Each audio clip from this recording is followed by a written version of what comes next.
first daughter was scared to death. Okay, she wouldn't leave the house because there was something flying over our house. We thought it was the end of time. When I regained consciousness, I was on board of this, apparently on board the spacecraft, and I encountered two different types of beings. We have photographs, we have films, we have expert witnesses. What more do you want? We could prove that these objects exist. We're past the point of proving they exist. The question now is, why are they here and what do they want? Unidentified flying objects, UFOs. Are they spaceships from other worlds traveling through our galaxy? Or are they something else? So far, we cannot escape our own solar system. Our technology has placed man no further out than the moon. If we can't travel to them, can they be coming to us? The American government says no. Despite films like this, they say it's physically impossible, so they've closed all their official investigations of UFOs. That was a fallacy. 1969, they claimed to the public that they closed the doors, and they didn't, because the document shows that they continued on gathering information. So that was an out-and-out lie. Under the Freedom of Information Act, some Americans petitioned the government for the release of top-secret UFO documents. These documents, they claim, suggest a cover-up, a cosmic Watergate. All we want to know is what's going on. We want the government to tell us the truth.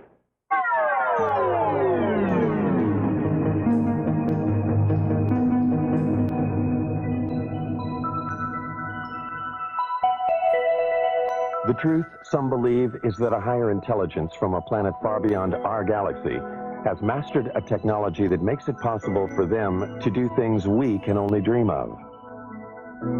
They believe that these beings are penetrating the galactic mist that shrouds and protects our planet. Some believe that these extraterrestrials' technology is so advanced that they might even have visited us long before the birth of Christ. Are there secret messages carved in the stones of the pyramids of Egypt? Messages that tell us of the mysterious voyages of ancient astronauts?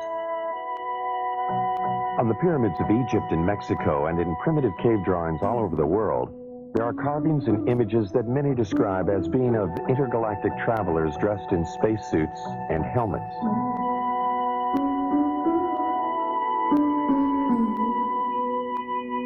Early Romans wrote about flying shields, ancient Egyptians about circles of fire in the sky.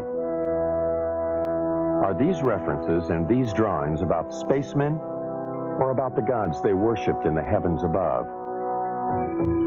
Aliens from other worlds with extraterrestrial powers are credited by some with having moved the great stone monuments of Easter Island.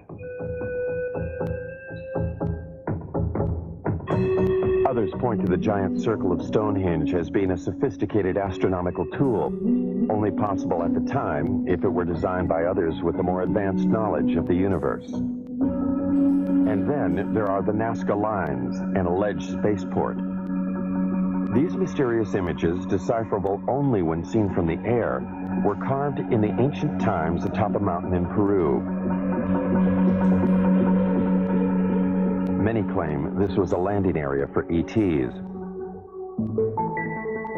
If there were ETs coming here in ancient times, they seem to have lost interest in us, until 1947. Then, suddenly, around the world, people of all kinds began to report seeing them in the skies above. Some claim to have photographed them. In the United States, the government dismissed the phenomena. They described the mysterious objects as weather balloons, hoaxes, swamp gas, and other scientific anomalies.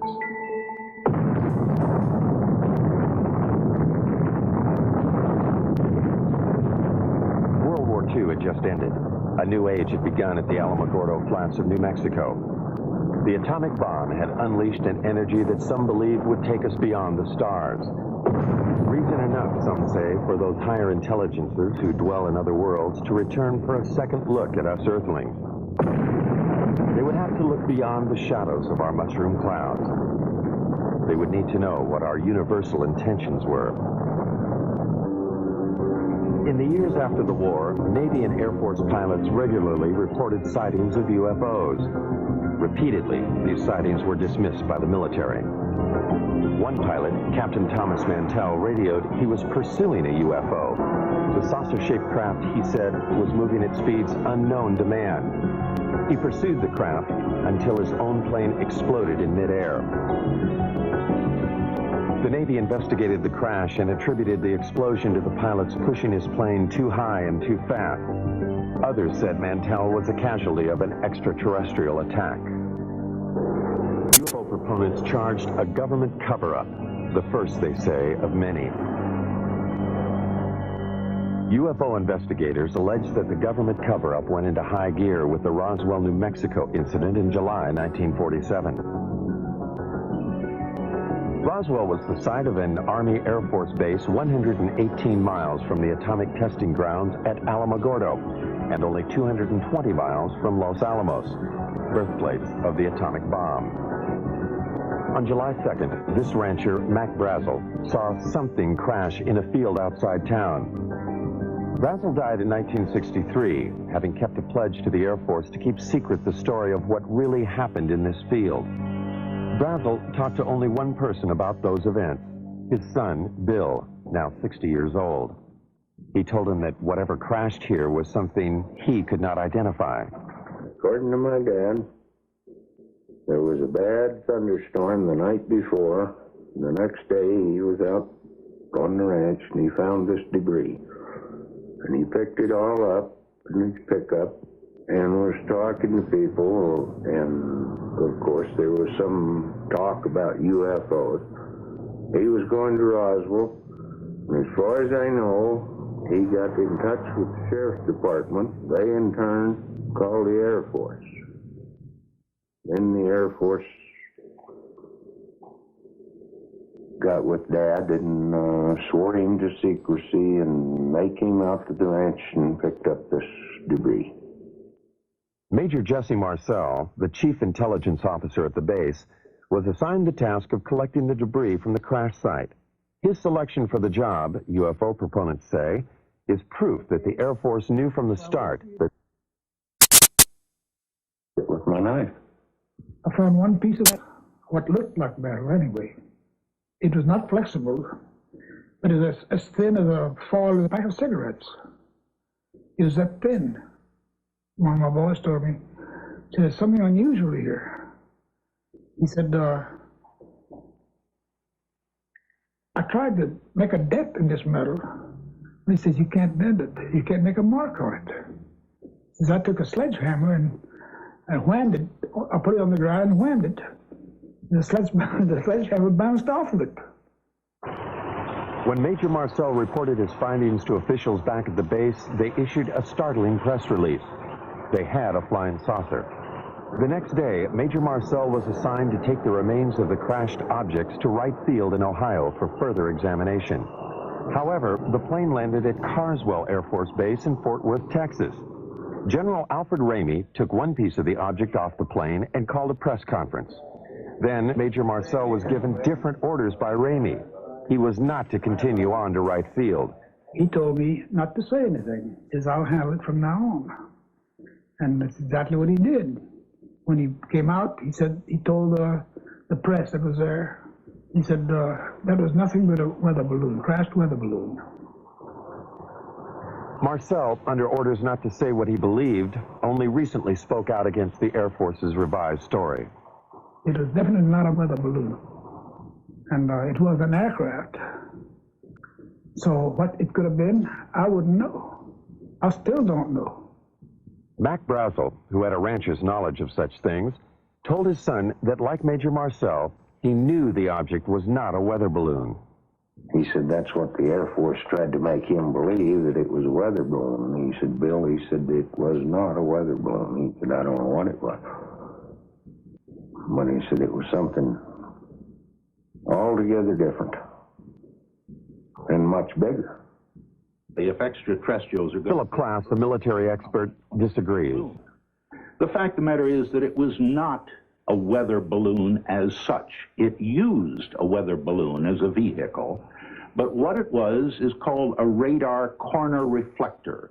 It's an object that is roughly hexagonal, so that it can be tracked by radar. And no matter what angle this hexagonal thing is pointing, it always returns a strong radar echo. So the object was not a weather balloon as such, but it used a weather balloon to hoist it. If the object were only a weather balloon, UFO proponents say, then why did the Air Force pledge Mac Brazel to secrecy? And why did the Air Force pursue his son in the months that followed?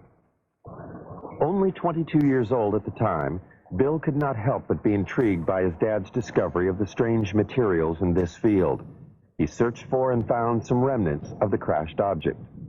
And I was talking about it. I went into Corona, and I was sitting there in a beer joint, and of course, my friends was asking me if I'd found any more or anything like this, and I said, well, I picked up a few scraps, about a cigar box full, and somebody, I don't know, must have informed the Air Force, because first thing I know, I have visitors, and they say they'd like to have this material.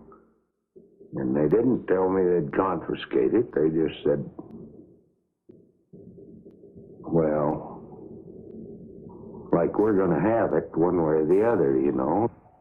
What Bill and his father found was taken to what is now called Wright-Patterson Air Force Base. Some believe, however, that much more was taken there. What they say is the actual shell of a spacecraft. This spacecraft, they allege, was struck by lightning, causing pieces of it to fall away into Mac Brazel's field. The craft itself, they say, crashed 78 miles away. The story has it that the spacecraft and the bodies of its alien crew members were then taken to Wright Field and stored in Hangar 18. Myth or fact? The Air Force denies the existence of craft or ET bodies. Nothing has surfaced in the Freedom of Information Act released top-secret government documents. Nothing to support what some claim is this actual photo of an ET's arm. The Air Force also denies the existence of Hangar 18 itself. Senator Barry Goldwater has written that he has tried to gain access to the legendary building. In letters to UFO proponents, Goldwater enigmatically says that he has given up trying to solve the mystery. Not because he's satisfied with what he hears, but because it's just impossible to get anything on it. Nuclear physicist Stanton Friedman, however, believes the evidence is there. There's just no question at all in my mind that a saucer did crash, that bodies were found by the government, that the saucer itself was picked up by the government and carted off for study. The tremendous potential for gaining new technology from a thing is just enormous, and no government would be foolish enough to put it on display instead of carting it off to the laboratory. Look, it's one of these situations of where if I were a freelance writer or I'd like to make a story, I would love this story. It's great. It would make good copy. But unfortunately, or fortunately, I happen to be a scientist, and I have, you might say, the Hippocratic oath of a scientist. I will not say something is so until I'm very certain in my own mind that it is. So as far as the creatures are concerned, I honestly don't know. Dr. Hynek, a noted astronomer from Harvard and Northwestern universities, has been a persistent investigator of UFO cases. In 1952, he was asked by the Air Force to join Project Blue Book, their UFO investigation unit. 17 years later, he joined Air Force Secretary Harold Brown at a press conference to announce the team's conclusions. None of the evidence that I have examined would indicate any proof at all that we are being visited by extraterrestrials. What is the Air Force hiding in this investigation? We have not been hiding anything. The investigations have been made public. The explanations of those where there is a clear explanation have been made public. The hearing this morning was public for just that reason. Project Blue Book was activated to deal with what the media was calling flying saucer hysteria. They investigated 12,518 sightings. They could not explain 701 of them. Doubts lingered long past the report's publication. Even supporters of the project's conclusions had to wonder about photographs like these. In a series of 3 pictures, one can judge relative size because of the car window, the telephone poles, and the highway. One can also speculate about the dirt being kicked up into the air. Dr. Hynek, the leading scientist on the Blue Book panel, began to have doubts. He personally went to Brazil to talk to the man who took these pictures. He discussed the matters with the president of Brazil and with photo analysts on both continents. By 1973, he had completely reevaluated his Blue Book experiences. He now became a critic of the investigation and an advocate for more UFO study. I was there at Blue Book, and I know the job they had. They were told not to excite the public. Don't rock the boat. And I saw it in my own eyes happen that whenever a case happened that they could explain, which was quite a few, they made point of that and let that out to the media. Things that the cases that were very difficult to explain, they would jump handsprings to keep the media away from it. For they had a job to do, to, whether rightfully or wrongly, to keep the public from getting excited. Hynek's concession that it was possible that extraterrestrials were visiting us raised the UFO debate to another level. A major establishment astronomer and a man trusted by the Air Force was now saying that intergalactic spacecraft could be traveling through our solar system. His pronouncements caused scientists who might otherwise have stayed out of the UFO debate to enter it. They called Hynek's proposition fantasy. But if we just think of our own galaxy, you know, it's 100,000 light years across. That means to travel from one side of that galaxy to another side, the other extreme edge, would take you 100,000 years if you traveled at the speed of light. Now, there's very good evidence that nothing travels faster than the speed of light. I mean, it seems to be the ultimate speed limit in the universe. If, however, aliens know something we don't, suppose they are able to transform space and time or manipulate space and time in some way, or travel in other dimensions, then all things are possible. As man has entered the space age, the concept that all things are possible has indeed become part of a new way of thinking. Some of the men who investigated Blue Book were born before the Wright brothers flew at Kitty Hawk. They conducted their investigation before man flew faster than the speed of sound. Even the men who flew our space missions concede unusual experiences that they cannot explain. Astronauts like James McDivitt on Gemini 4 and Ed White have reported seeing unidentified flying objects in space. Pete Conrad on Gemini 11 in 1966 is another of the 11 astronauts who have seen UFOs on NASA space flights. Some of these objects the astronauts saw were photographed.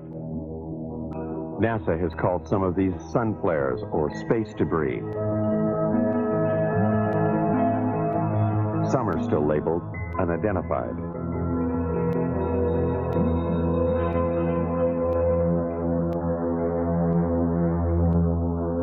Astronaut Gordon Cooper was so impressed with an unidentified flying object he saw that he wrote about it to a special United Nations commission studying the phenomena.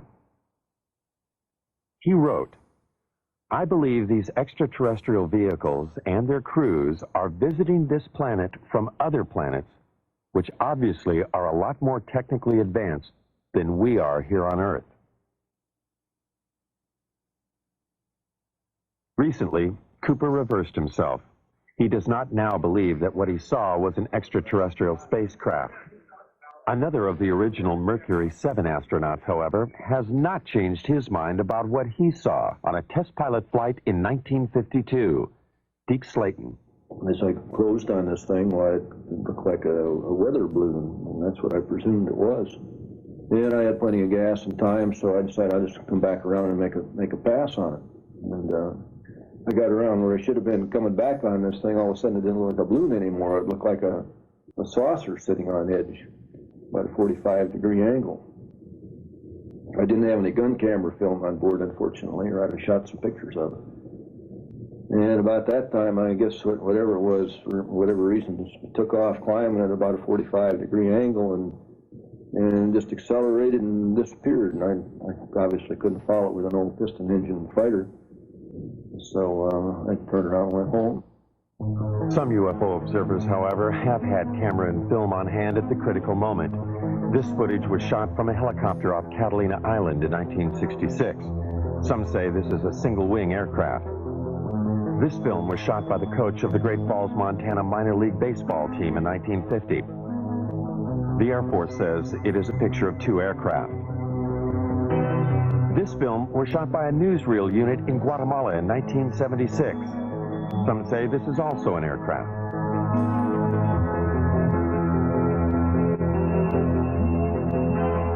This film was taken by a Navy cameraman on vacation in Tremonton, Utah in 1952. The Air Force speculates that these are seagulls. Dr. Hynek disputes the Air Force's explanation of these films. This, plus his feelings about the eyewitnesses, helped change his mind.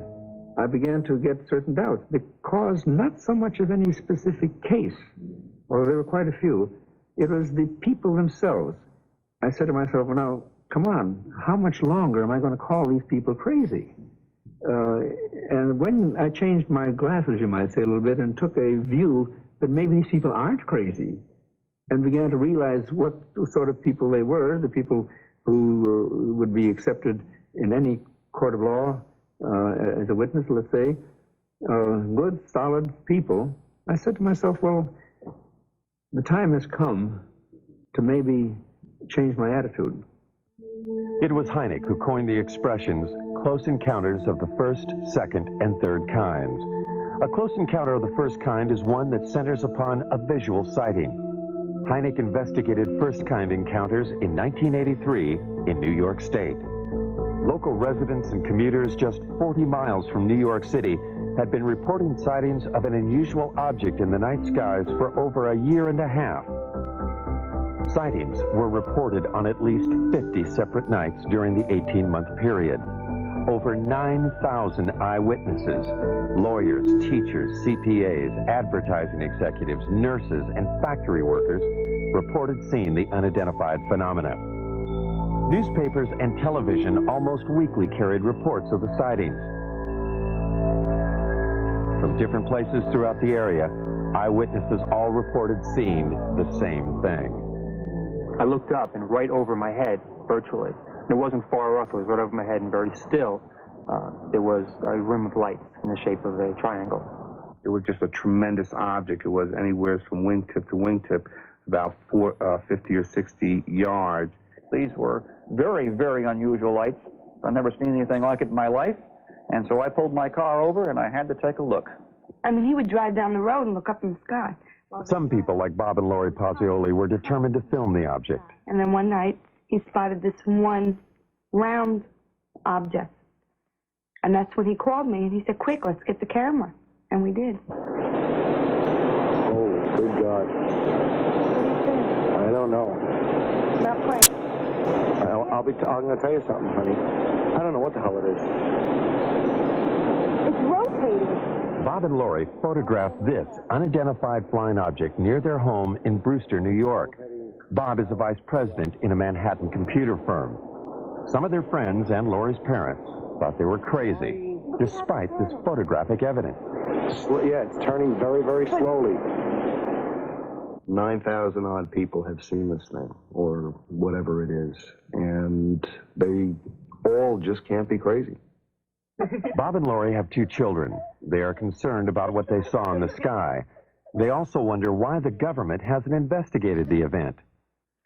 Their concern is shared by David Scarpino, an accountant who works in New York City.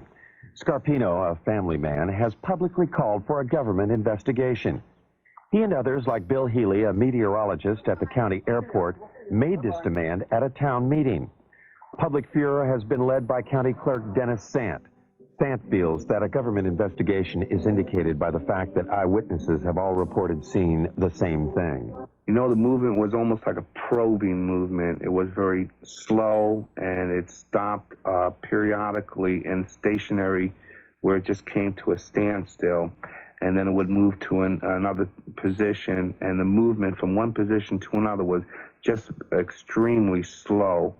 Now, the speed at which it was going at that point was very slow, because I had to walk at a very slow, deliberate gait to keep up with the lights. Every step I took, it moved a little bit. It moved in a very straight line, very slowly. There was absolutely no noise. When I walked away from it, at that point, it started to rotate virtually. almost as it was on an axis. It didn't make a big loop. It just rotated.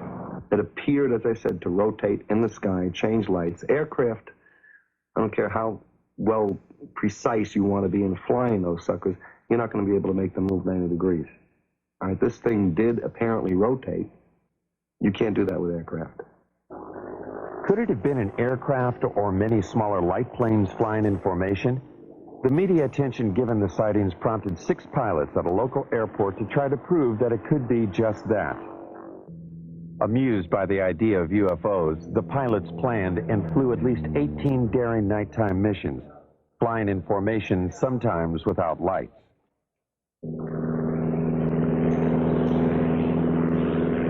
This hoax fooled at least some of the eyewitnesses, but not Bob and Lori. They claimed that in addition to photographing the UFO, they also videotaped the light airplanes as they enacted their hoax. There are 6, and the lead one has his 3 lights on.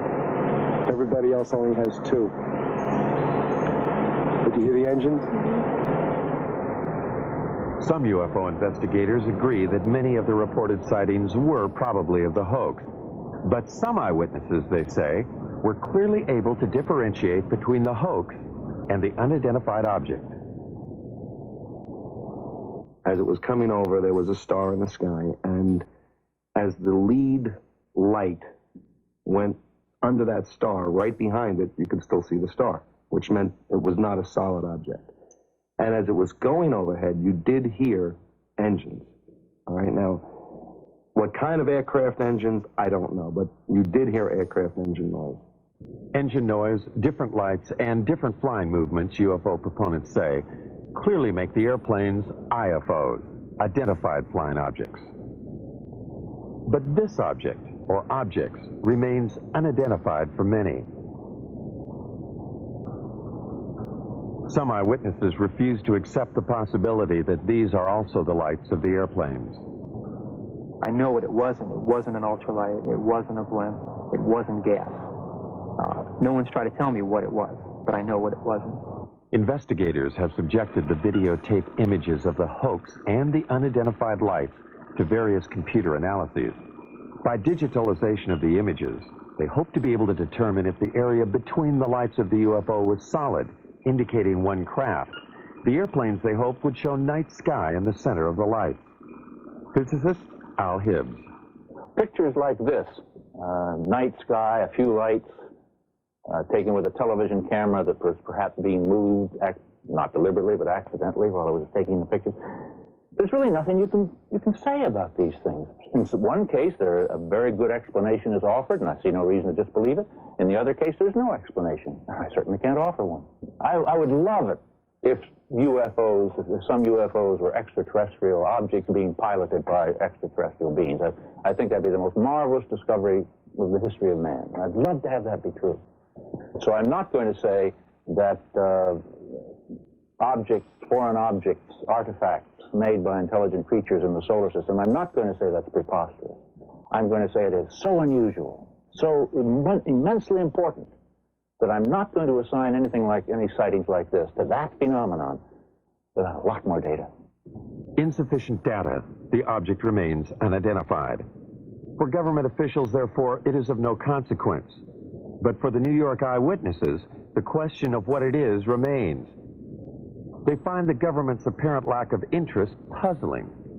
The government didn't come to me as a rational individual. As an accountant, I like concrete things. I like evidence. For them to say that I didn't see anything without really talking to me and investigating it means that they were trying to hide something. And that was my feeling from the very beginning. They know something, okay? They know something. Either they know that there's something up there, and they want to investigate it themselves and don't want other people trying to handle it, or they're doing something. But if they're doing something, then let people know about it. This New York State event occurred over a densely populated area and over a nuclear plant, prompting one eyewitness, New York attorney Peter Gersten, to suspect a government cover-up. With others, like Larry Fawcett, a police officer in Coventry, Connecticut, he helped establish Citizens Against UFO Secrecy. Fawcett, who says the way he views the world has been drastically affected by his sightings of a UFO in 1965, petitioned the government for the release of UFO-related documents. These documents, released under the Freedom of Information Act, were previously classified top secret. An example of some of the government documents we have obtained are the overflights over the military bases in 1975, over Wurtsmith Air Force Base in Michigan, over Malmstrom Air Force Base in Montana, Loring Air Force Base in Maine, Minot Air Force Base in North Dakota. Over a period of 6 weeks, unusual, unknown, unidentified objects were traveling at exceedingly quick and fast speeds. What's interesting is that even to this date, the government has not acknowledged that it was able to identify any of those objects. The documents do state that there were confirmed sightings at all 4 bases in October and November 1975. The first sighting was at Loring Air Force Base in Maine. Loring, like the other bases, was a Strategic Air Command installation. The documents do not state, however, that these objects were alien spacecraft. They do state that the military reaction was swift and concerned. At Loring, there were 2 separate events. Something unidentified appeared in the night sky above the weapons storage area. Larry Fawcett, having learned of the event in the released documents, investigated. Military people and guards in and around the weapons storage areas began to report lights hovering or landing within the weapons storage areas. Military people would respond to the area only to see the lights go out and the object disappear and then reappear over the runway. It's described as football-shaped, the length of maybe 2 or 3 vehicles, cars, if you will. The witness telling us that there are shimmerings of heat, as you would see off a desert scene in a movie. When we questioned the individual, could it have been an aircraft? Could it have been a helicopter? The military person, and I'll give you his name, Steve Eichner, telling us, no, I know what helicopters look like. I've been around aircraft. I work on aircraft. This is something I've never seen before. The official records, which I quote in my book, indicate that on the first night, it certainly was a helicopter. It was described as a helicopter. Now, if the officers on the base, experienced pilots, if they don't know a helicopter, and we have to depend on some GI who's not a pilot, who comes forward not at the time, but years later, he claims to have been there and claims it was not a helicopter. Again, let's go on the official records. It is the official records that Fawcett uses to substantiate his claim that helicopters could not be the explanation. The military response at all 4 bases, he says, was too dramatic. From our documentation, we know of pursuits that occurred, scrambling of aircraft from Loring Air Force Base, and the chases went up into the Canadian territory, if you will, only to be lost around New Brunswick somewhere up in that area. There's no question there were overflights of unknowns, sometimes referred to as helicopters, but if you talk to the people, read the official government statements, it's clear that they were concerned, that there were scrambles of jets to go after these things, that they were being observed by highly qualified people. We were lied to, flat out, about those cases. As a matter of fact, some of the documents we eventually got clearly indicated that there were instructions to local base commanders. Don't say anything about the sightings at the other bases. Make it appear to be an isolated instance. Military authorities will not comment on the 1975 overflight. They simply state that at any SAC installation, there would always be an immediate defensive response to anything unknown. Putting planes in the air, they say, does not confirm a penetration of an intergalactic craft.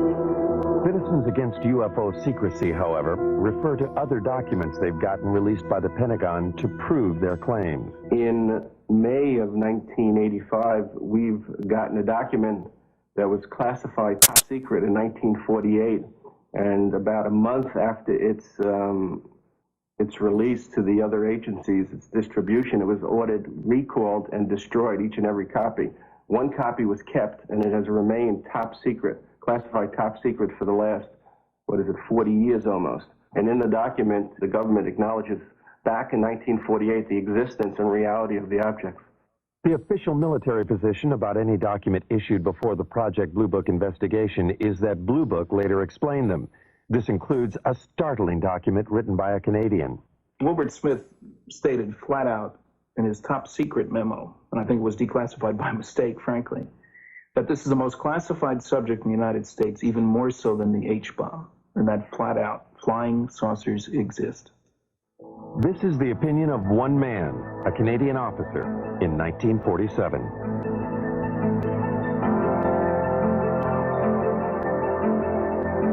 For proof that flying saucers do exist, some critics demand more than just the accounts of those who have had close encounters of the first kind, visual sightings. Even when first-kind encounters are reinforced by photographs, they fail to satisfy the need for physical evidence. This woman claims that she has had a close encounter of the second kind. A second-kind encounter is defined by its having physical evidence. Vicki Landrum, along with her grandson Kobe Lee, alleges that they, along with Betty Cash, were on their way home from a bingo game when they encountered something they had never seen before.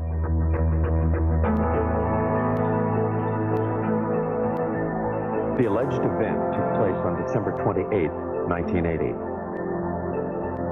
Vicki and Colby were driving in Betty's car on Highway 1485, 30 miles from the Houston airport, and only 37 miles from NASA's American Space Headquarters. Kobe Lee saw a light, and he kept asking us what the light was.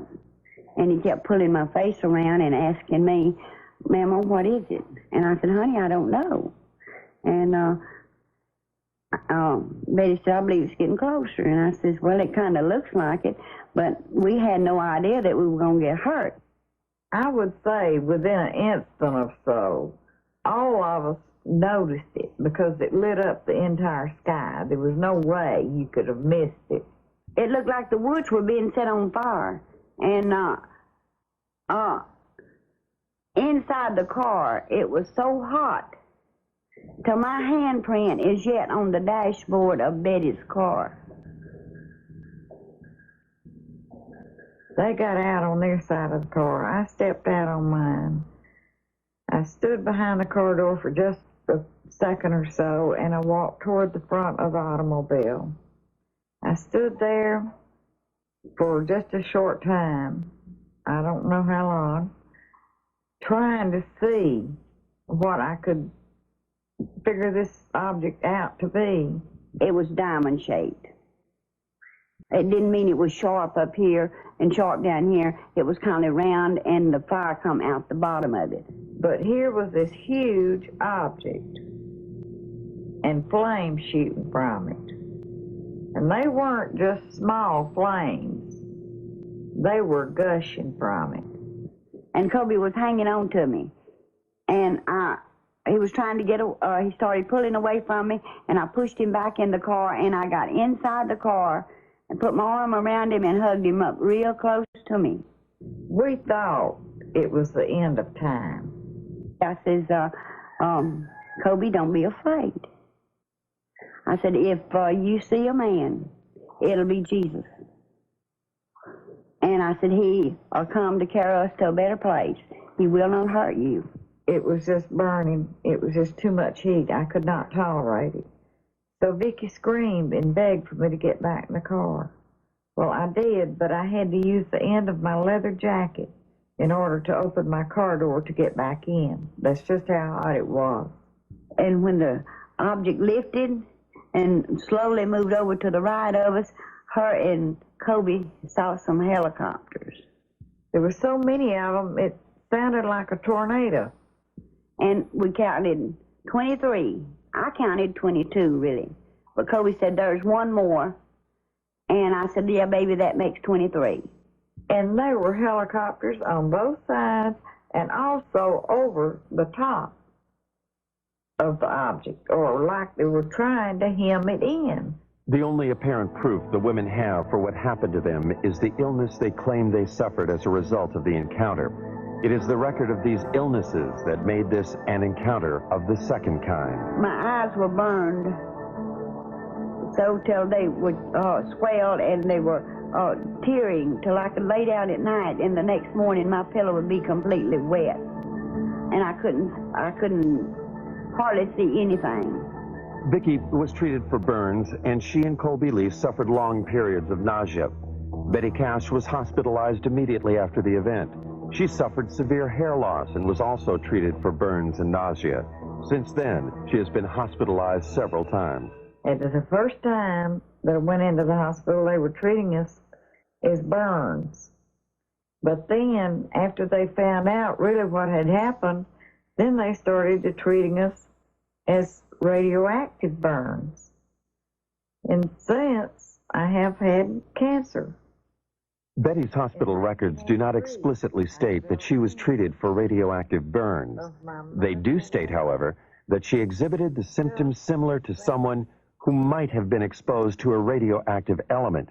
Betty further maintains that she had no cancer history previous to the alleged encounter. Her records do confirm, however, that she does now have the disease. No, I'm not well, by no means. I wish, I pray, that I could be. With the help of Peter Gersten, the New York attorney for Citizens Against UFO Secrecy, the two women have sued the government to find out what it was they encountered that night. Was it a UFO, or an American weapon gone awry, or something else? I believe the story is a hoax. There is absolutely no evidence. The women's story is supported only by the claim of Betty Cash that she had serious health problems after the alleged incident. From my review of the Cash Landrum case, I would say that there's no question that an event took place, that those people were near something that was emitting radiation. I don't think it was an alien spacecraft, frankly. I think it was a nuclear-powered aircraft. That's why all the helicopters, it's standard practice if there's a classified system around. There are guys ready to go there to keep somebody else from getting that should it crash. The facts are that the U.S. Defense Department investigated. They could not locate 22 twin-rotor helicopters that could possibly have been flying in that area. And in fact, as Colonel Saran, who made the investigation, told me, he said, Phil, this occurred over the Christmas, New Year's holiday. He said, you couldn't get that many helicopters. You couldn't get a military operation into the air over the Christmas, New Year's holiday unless the nation was at war. The object was there. It existed. There's no question about that. What's interesting is that for the first time, the government has suggested that it wasn't theirs, that it was possibly a true UFO. And nowhere has the government ever admitted, other than this basic document that we've gotten from 1948, that UFOs exist. I love this country and for all it stands for, but I wish they would tell us the truth. If extraterrestrials are coming here, what do they want? Are they coming here just to observe us, or are they making actual contact with some of us? Contact with an alien is what Dr. Hynek calls, and what Steven Spielberg has celebrated in the movies, as a close encounter of the third kind. Charlie Hickson says he's had such an encounter. These things, evidently, they're coming from another world somewhere. I don't know what message they have for us or what they intend to help us, but certainly they're not going to harm us because they didn't harm me. Charlie Hickson's alleged abduction aboard a UFO in 1973 followed the story of Betty and Barney Hill's abduction in Exeter, New Hampshire in 1961. A most recent claim of a close encounter of the third kind occurred not in the backwaters of Mississippi, but in the heart of New York City. Rosemary Osnato. Suddenly I hesitated, or I couldn't seem to put the key in the door. And I just turned around and wanted to go up to the roof. And this seemed rather odd because you just don't do that in New York. You don't go up on the roof at 1 o'clock in the morning. It's just not something you do. And yet I was doing it. And it seemed to be a very bright light that was shining in the hallway. And I thought this was moonlight at first, you know, and apparently it wasn't moonlight because when I got up there, there was a very bright light up on the roof. And then it went out for a few seconds. And then it came back on again. And I was just lifted, physically lifted, in that beam of light. When I got into the craft, I was led by a group of, I guess, more than one, group of grayish-skinned, small men or women, I don't know what they were, but large eyes, thin, frail, and they communicated telepathically. 19-year-old Travis Walton of Snowflake, Arizona, claims he encountered similar aliens in 1975. Walton was, in his words, zapped by a blue light when the spaceship appeared when he was working in the forest. When I regained consciousness, I was on board of this, apparently on board this spacecraft, and I encountered two different types of beings. The first type of creature I saw was about 5 feet tall. They were very white-looking. Their skin was very pale, and they didn't have any hair on their heads, and they had enormous eyes. There was a type of being there that, you know, anyone else would consider to be look very human-like. Walton was found on a roadside 5 days after he disappeared from the forest. He could, however, recall only what seemed like an hour of time passed. Time, he claims, he spent aboard an alien spacecraft. Now 29, he reflects on that experience. I lost my job. The effects were quite negative. You know, time lost. You know, it's a very disturbing thing in my life. A lot of negative publicity, really. You know, this is a kind of a stigmatizing thing for people to, consider you. A certain percentage of people think that you're wacko. What Travis Walton and others claim they have experienced has, according to some, now been validated by government documents. About to join the literature of third-kind encounters is the startling tale of an alleged landing of a spacecraft outside an American Air Force base in Rendlesham, England. The American military admits they are still withholding 6 documents. In the Bentwaters case, we have an eyewitness, which is rare. We have an audio tape made at the time of the actual event. We have a government document which corroborates the existence of the incident. The government has no reason to withhold the information. The UFO is said to have crashed in the Rendlesham Forest in an area 2 miles from the American military installation. Released Air Force documents confirm that military personnel were dispatched to the site on the first night. They reported seeing the lights of the mysterious craft. On the second night, after Geiger counter readings indicated increased radioactivity in the area where it seems something could have landed, the commanding officer of the base, Colonel Charles Halt, along with several officers and enlisted men, also reported seeing the UFO. Halt wrote this document reporting the sighting. It clearly indicated the presence of a strange glowing light that illuminated the entire forest.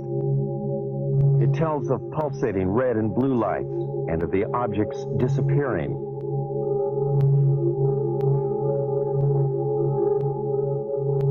Colonel Halt also made this tape recording at the time of the second incident. Okay, here he comes from the south. He's coming toward us now. I'm observing what appears to be a beam coming down to the ground. This is unreal. What Colonel Halt was describing that night, some believe, was the pulsating light emanating from a lighthouse 5 miles away. Those who believe that it could not have been the lighthouse quickly point out that Halt's report indicates lights of different colors. Critics respond that pulsating lights can play tricks, create illusions. And the light comes in at you at a roughly tree level. And it turns and it rotates, so it's flashing on and off. If you look at the transcripts of the taped account of what the colonel and his men said that night, you'll find that they were saying such things as, it's on now, it's off, it's on, it's off, if I remember correctly. And that sequencing corresponds precisely with what the rotational frequency is for the lighthouse. The lighthouse theory deals only with a close encounter of the first kind. What of the close encounter of the third kind? The story told later by several American enlisted men. The story, they say, they were ordered not to tell. Afraid to reveal his identity, one of them talks about the alleged encounter. The senior officers seemed very calm with it. And the lower ranking people like myself didn't know what to make of it, and almost maybe shock had set in because we were very apt to listen to what we were told to do. I know conversation took place between our base commander and individuals that were in the craft. Our base commander at that time apparently even shook one of their hands. Something tells me at that time they had difficulty with the craft, and we even gave them help in repairing the craft. The Lighthouse explanation for Colonel Halt's report cannot explain away the account of the alleged landing and third-kind encounter. And so far, nothing in the released government documents confirms such an encounter. There are 6 documents that the government is withholding concerning the incident in Bent Waters. I want to know why they're withholding that information. They do not have a right to withhold that information, and I want to know what that information is. The government will not release the documents for national security reasons. Citizens Against UFO Secrecy maintain that the government uses national security as a cover for withholding UFO-related material. Recently, they sued for release of a document from the National Security Agency. When they got it, it looked like this. When you go through it all, and somebody actually added up the percentage of the paper, more than 3/4 of this document isn't there.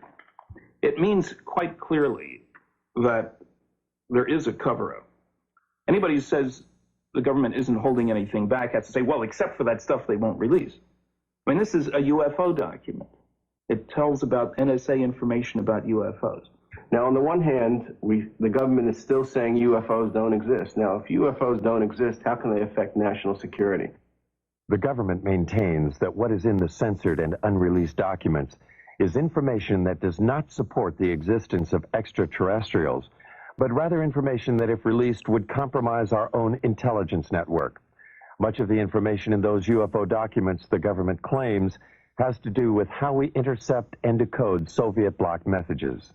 To release them would reveal to the Soviets and other potential enemies where we have listening stations. My goodness, the Russians might discover that we have a listening station in Leningrad, as an example, that we had intercepted some communications there. More important, it would reveal that we were able to decode Soviet coded messages. There are 3 basic reasons why the government does not come forward and release the information it has on UFOs. The first reason is technology. It is trying to learn as much about the objects before the Russians. The second reason is the vulnerability that could be shown by the revelations that might be forthcoming concerning UFOs. And the third reason is the hysteria that might be caused by the release of this information.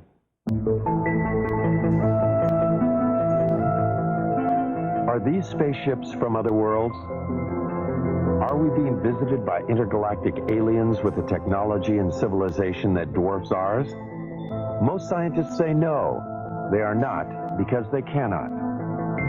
UFO proponents say they are, that our myopia prevents us from seeing life elsewhere as being different from ours.